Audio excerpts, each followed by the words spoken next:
A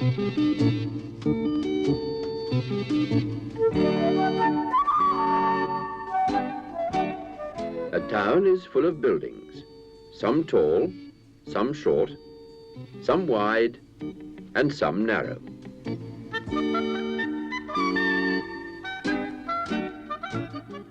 The buildings are flats and houses and factories and shops. They're built in streets.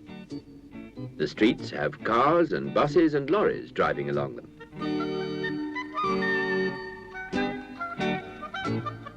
The cars and buses and the streets are full of people. In fact, there are a lot of people in a town. Do you live in a town?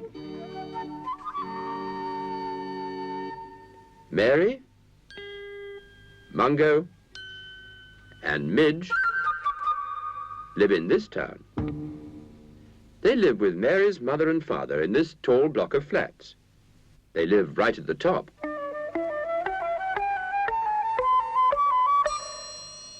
There are 8 flats built on top of each other.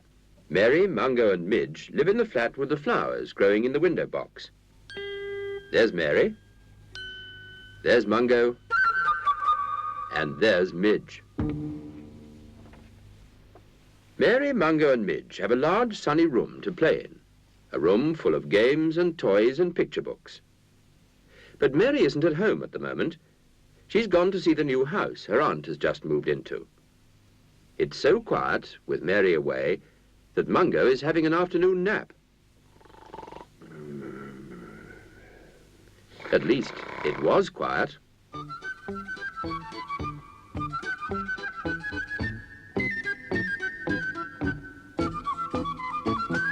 Yes, it's Midge Mouse. Midge, I don't think it's a very good idea to play your flute yet. Midge, you'll wake him up.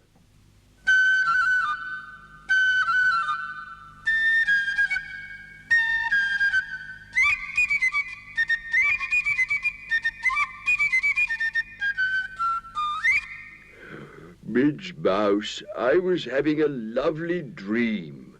You were snoring. It was a horrible noise. It could have been no worse than the sound of your music. Well, I like that.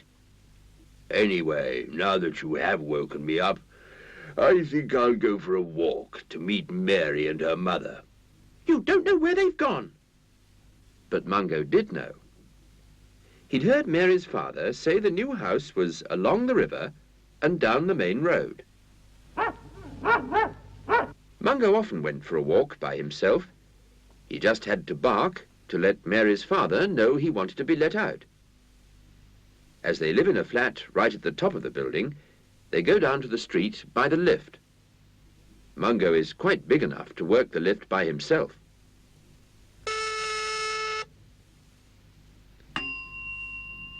Oh, well, I hope you do meet Mary.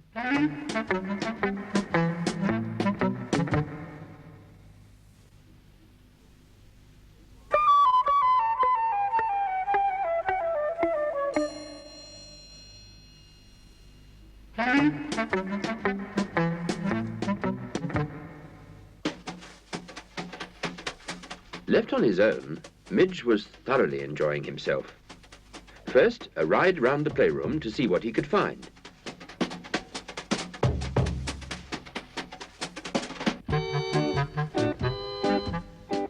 While Midge was riding, Mungo was walking away from the flats, along the river, towards the bridge.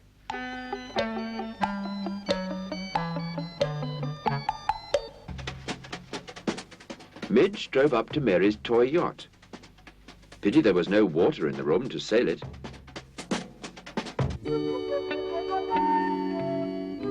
Mungo saw a real yacht as he stopped for a moment by the river.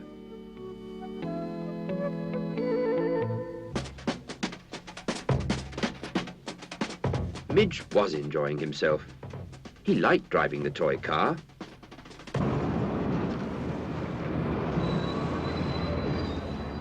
Mungo wasn't so sure that he did like cars or lorries or buses.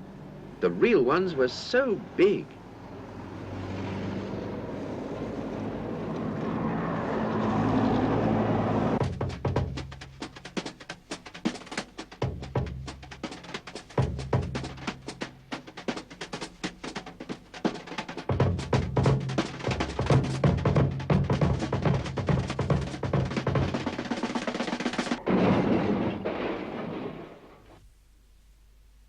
Midge wasn't so keen on cars either now.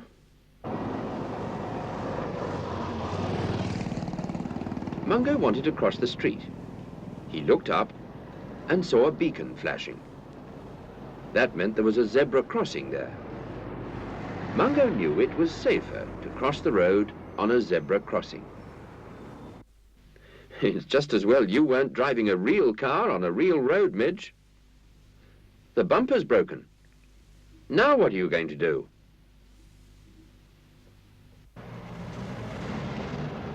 Mungo had crossed the main road. Now all he had to do was to walk until he found the new house. But he's not going the right way. Mungo, go back. Turn round. You're walking the wrong way. Mary is home again.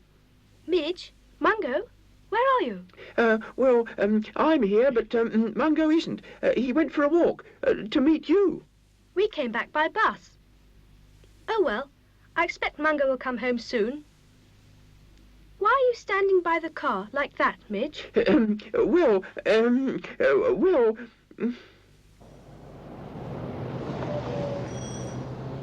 Mungo was still trying to find Mary.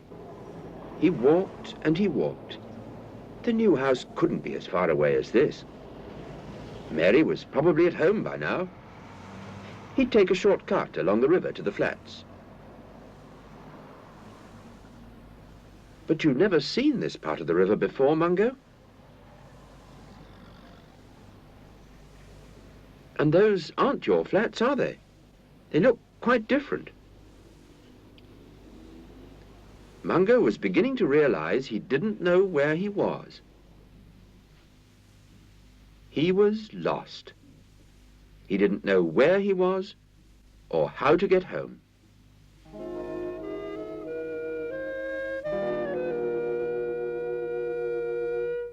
The car's all right now. Please don't break it again, Midge. Mungo should have been home by now. I'll go and look for him. Don't get lost. Midge isn't big enough to get the lift by himself, so he ran down the stairs.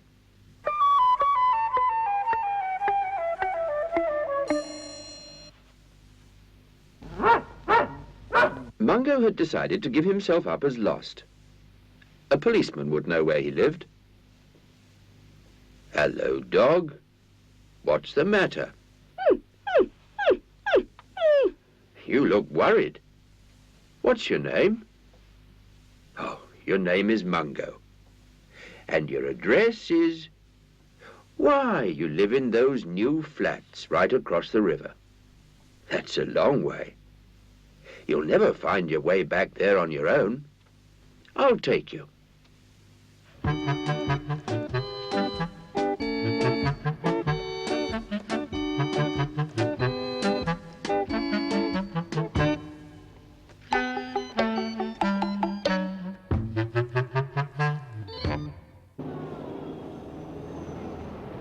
Midge had run from the flats along the river to the main road.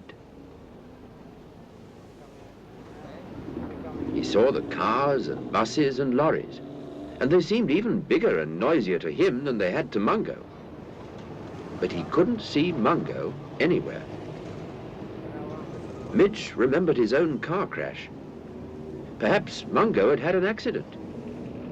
When people have accidents, they sometimes have to go to hospital to be made better. Mungo was a dog. Dogs were animals. Ah, there was the animal hospital. Perhaps Mungo's in here, thought Midge. I'd better go inside and see. Midge stood on the door handle and looked in.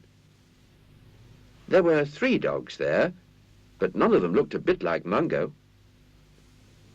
Poor dog. He's hurt his leg. And he's hurt his eye. Hic. He's got hiccups. Hic. Hic. Hic. Hic. Hic. Hic. Oh, well, anyway, Mungo must be all right. Where else might he have gone? Mungo had gone home.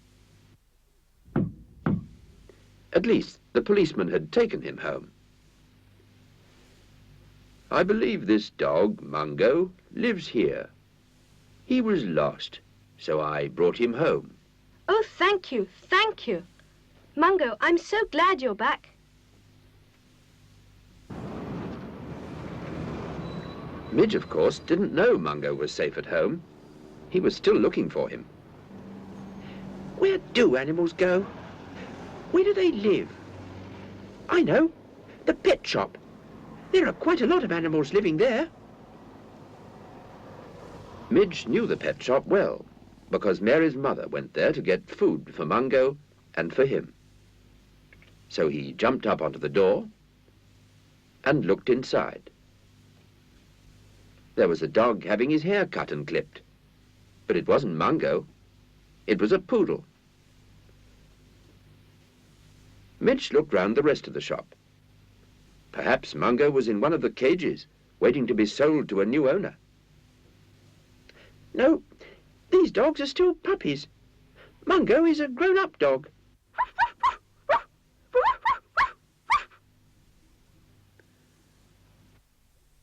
Meow. And he doesn't really like cats, or even kittens, so I don't suppose he's hiding in there. Oh, look. Mice, like me. Well, not quite like me. They're white. I'm grey. I'm glad I don't live in a shop waiting to be sold. I'm going back to Mary before I get sold to someone.